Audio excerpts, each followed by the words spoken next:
Hello, welcome back to Talking Giants, and this is everything that you need to know about Giants head coach candidate Kevin Stefanski, former Browns coach. He has an interview with the team this Wednesday, but as I am recording this intro, John Harbaugh is out in Baltimore. He is out as the Baltimore Ravens head coach, and at this point, feels like it is a two-man race for the Giants coaching job. Before the Harbaugh news broke, I thought that it was basically Kevin Stefanski's job to have, that he was the favorite. Now I think John Harbaugh is the favorite. Obviously, a way more qualified resume, has had way more success, way more wins in the league.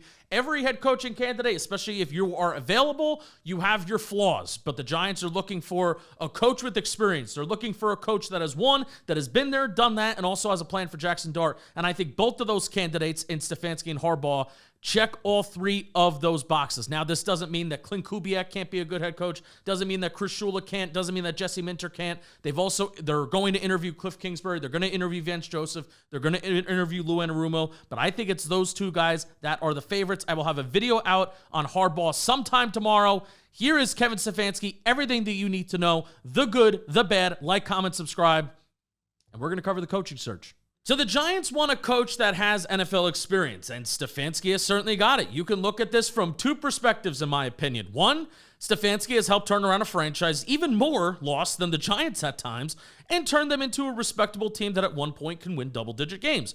Or you can have the belief that the Giants should stay away from Stefanski because of the recent track record of losing 26 games over the last 2 years. The New York Giants as a team have just one more loss than Kevin Stefanski's Browns over the last 2 years. I could definitely see how that could be a red flag. The Giants need a winner. However, the perfect head coaching candidate doesn't exist because the perfect head coach, without any question marks, is already employed by another team.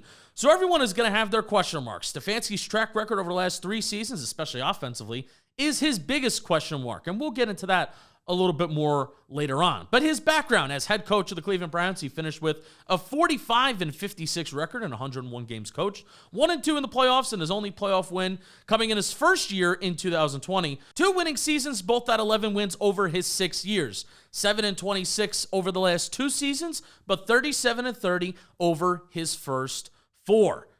Kevin Stefanski is the son of Ed Stefanski, a longtime NBA executive of the Nets, 76ers, Raptors, and Pistons.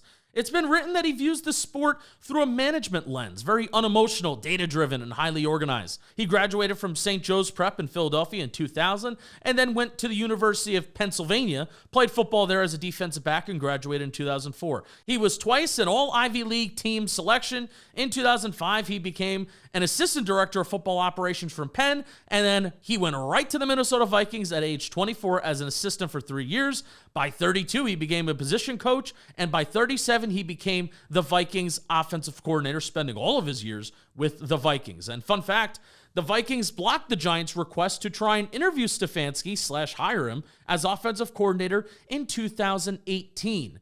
It's rare to see someone survive so many regime changes in the same building, as Stefanski started with the Vikings in 2006 and then stayed until he was hired as the Browns head coach in 2020. Through those 14 years, he worked under Brad Childress, Leslie Frazier, and Mike Zimmer. But his relationship with Gary Kubiak is the main thing that gets highlighted from his time at Minnesota. And I think this is a little overblown because they really only shared 1 year, 2019, with both of them being in Minnesota together.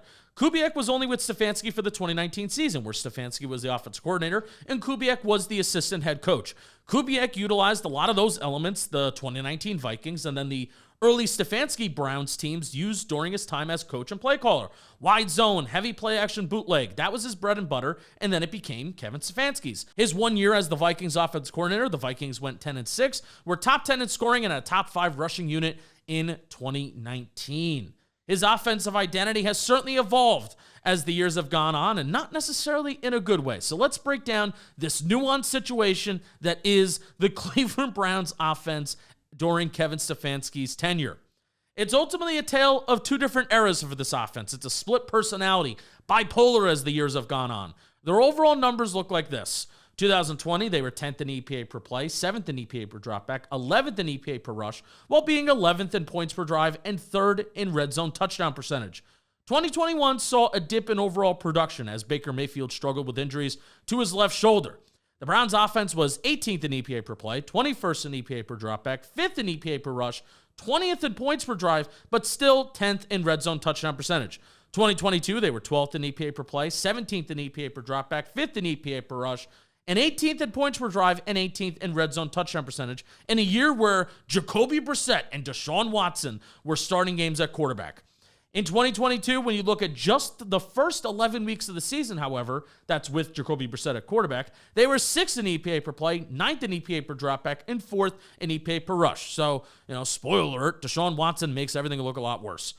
I'll save you the trouble of going through each individual year over the last 3, but it's awful. It is awful, awful, awful. From 2023 to 2025, the Browns are 31st in EPA per play, 32nd in EPA per dropback, and 25th in EPA per rush. The last 2 seasons, 2024 and 2025, they have been last, dead last in points per drive.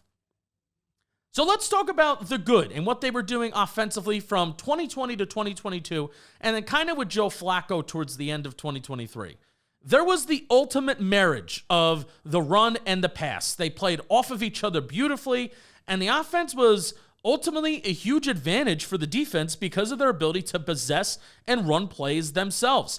The offense staying on the field would help keep the defense off the field. Pass plays would be structured to look like their run plays to try and keep defenses guessing and on their toes. And at one point, Stefanski was viewed as one of the fathers of the modern-day outside zone offense, right up there with Kyle Shanahan. And at one point, Stefanski had the reputation of being the best run game designer in the league. In 2020, the Browns ran outside zone 182 times. That was the 4th most in the NFL. And since then, the number has gone down for the most part year over year. You see, 2021, they were still top 10, 2022, top 5, 2023 even being 10th. And then the dramatic fall that it has been over the last 2 years since. In the early days, everything was built off of that outside zone. They would even turn those into play-action bootlegs as well. A little bit more on that later, too. The premise was to get the defense flowing horizontally and challenge their athleticism and discipline.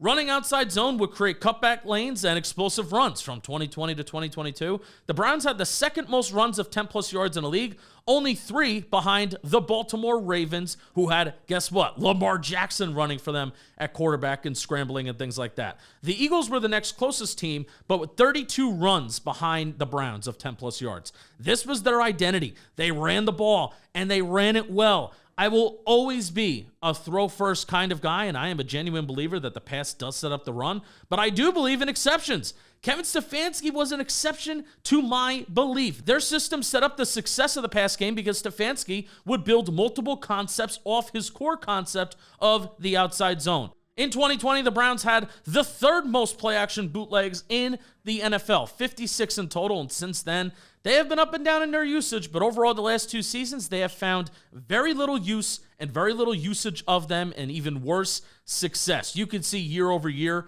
the rates at which they run these play-action bootlegs and the EPA per dropback that follows pretty good through the first 3 years, right? And then usage and production has fallen off since then. The passing game in the early Stefanski Browns days featured flood concepts, which I'm a big fan of, deep crossers, wide leaks with tight ends.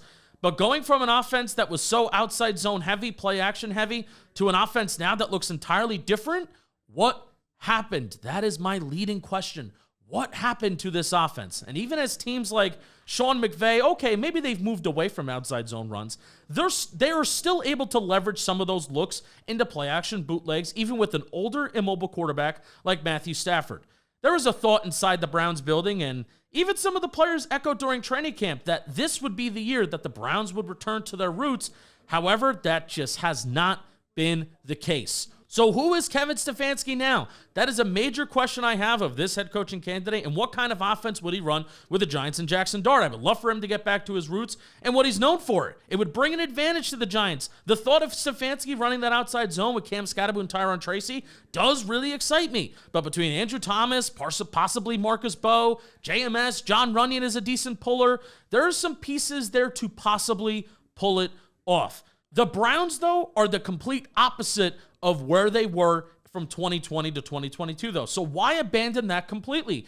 Even with Deshaun Watson out of the lineup for longer, like you knew that he wasn't going to play this year, why hasn't there been a return to some of those core concepts? Well, an answer to that question could be just the constant carousel that they've had at quarterback since the start of the 2023 season. Here are the quarterbacks the Browns have had start a game: Joe Flacco, Deshaun Watson, PJ Walker, Dorian Thompson-Robinson, Jeff Driscoll, Jameis Winston, Bailey Zappi, Dilly Gabriel, and Shedeur Sanders. That's 9 different quarterbacks that have started at least one game. That is the most in the NFL over the last 3 years. Hard to find any sort of substantial, sustainable success when you have 9 different starting quarterbacks over the last 3 seasons.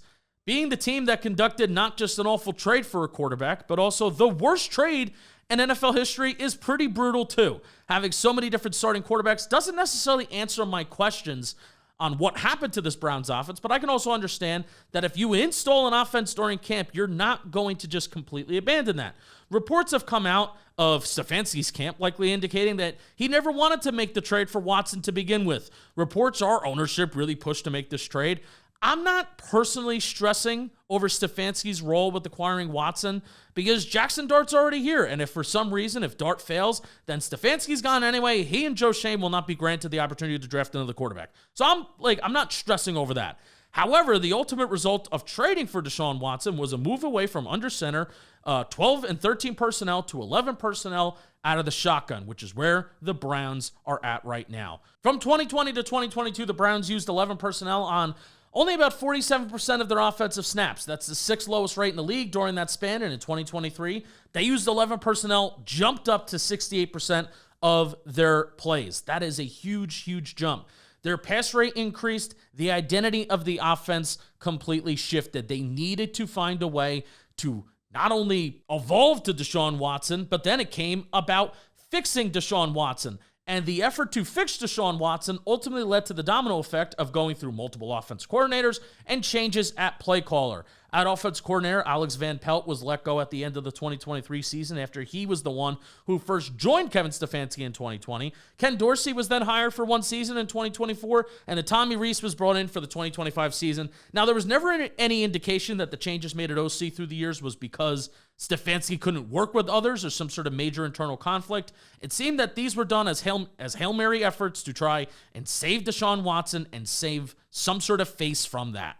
The offense overall became a lot more static, built off of choice routes that wide receivers and quarterbacks constantly can never be on the same page for. So moral of the story is, if I am in the room for the New York Giants Kevin Stefanski interview, I am getting to the bottom of what his offensive identity and vision is going to be. If he is going to stick with heavy 11 personnel and work away from his bread and butter of what he developed in his early days, then I may not be interested. If he is going to bring back his core concepts that gave the Browns an advantage, with even a guy like Jacoby Brissett at quarterback, then guess what? I'm interested. The second most important element of Kevin Stefanski that I'm invested in is his staff.